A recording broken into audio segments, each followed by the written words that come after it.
La bataille judiciaire autour de la direction de l'Alliance des forces démocratiques du Congo, AFDC en sigle, connaît un nouveau tournant. La justice congolaise a confirmé Modeste Batilukwebo dans ses fonctions de président et d'autorité morale du parti selon ses conseils d'avocats. Ces conflits remontent à mars 2026 lorsqu'une partie des cadres de l'AFDC avait annoncé sa destitution et désigné une nouvelle direction. Une décision que le camp Bahati avait aussitôt contestée, estimant qu'elle violait les statuts du parti. Depuis, les deux camps s'est disputé la légitimité devant les juridictions compétentes. À l'issue de la procédure, la justice a donné raison à Modeste Batilukwebo. Pour ses avocats, cette décision rétablit la légalité au sein de l'AFDC et confirme qu'il demeure le président national et l'autorité morale de la formation politique. Le parti politique AFDC a, à travers ses conseils, saisi le tribunal de grande instance de Kinshasa-Gombe en confirmation des résolutions de son congrès tenu en date du 15 mars 2026.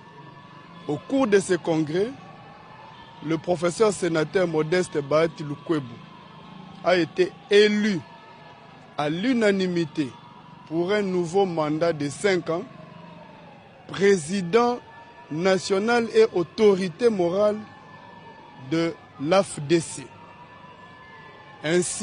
C'est ainsi que nous avons saisi le tribunal de grande instance pour qu'il prenne acte de cette élection.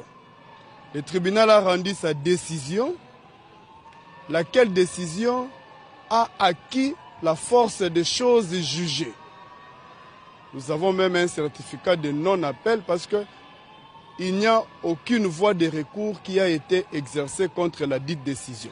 Ainsi, à dater de ce jour, le professeur sénateur Modeste Batilukwebo est reconnu par les instances judiciaires dans une décision définitive comme le président national et autorité morale de l'AFDC.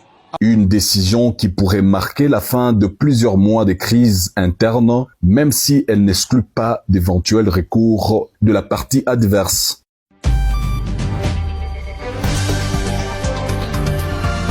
Le virus Ebola refait surface en République démocratique du Congo. 4 premiers cas ont été confirmés à Kisangani, dans la province de la Chopo. Selon le ministre de la Santé, Roger Kamba, il s'agit de cas importés en provenance de la province de l'Ituri. Toutefois, avec ces confirmations, Kisangani est désormais considérée comme une ville touchée par l'épidémie. En mission sur place, le ministre a appelé la population à faire preuve de vigilance. Il exhorte les habitants à signaler rapidement toute personne présentant des symptômes tels que la fièvre et à se rendre sans délai dans un centre de santé afin de limiter la propagation de la maladie. Merci beaucoup.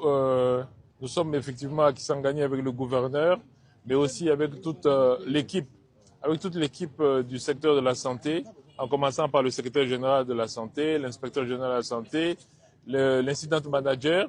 Nous sommes ici donc pour pouvoir répondre très rapidement aux premiers cas de la maladie à virus Ebola qui sont arrivés à Kisangani. Je voudrais que la population retienne d'abord que les 4 cas que nous avons sont des cas importés, qui sont tous venus de l'Ituri, mais n'empêche, étant donné qu'ils se sont retrouvés dans la ville de Kisangani, pris en charge dans la ville de Kisangani, nous considérons que la ville de Kisangani est touchée.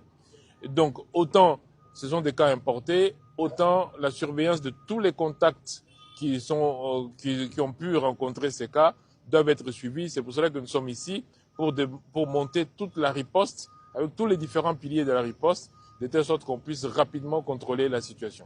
L'idée ici, c'est de demander à la population de contribuer à cet arrêt de la propagation de la maladie, notamment en signalant tous les cas symptomatiques. Les personnes qui présentent de la fièvre doivent aller dans les centres de santé. Tous les médecins, tous les centres de santé sont informés que tous les cas doivent être signalés pour investigation. Et c'est l'équipe de la riposte qui verra si oui ou non on va faire le prélèvement. Mais nous sommes ici surtout pour mobiliser toute la communauté parce que la riposte doit être prise en charge par la communauté elle-même. Face à cette situation, les autorités sanitaires renforcent les mesures de surveillance et des ripostes. Elle rappelle que la collaboration de la population est essentielle pour interrompre rapidement la chaîne de transmission et éviter une propagation plus large du virus Ebola.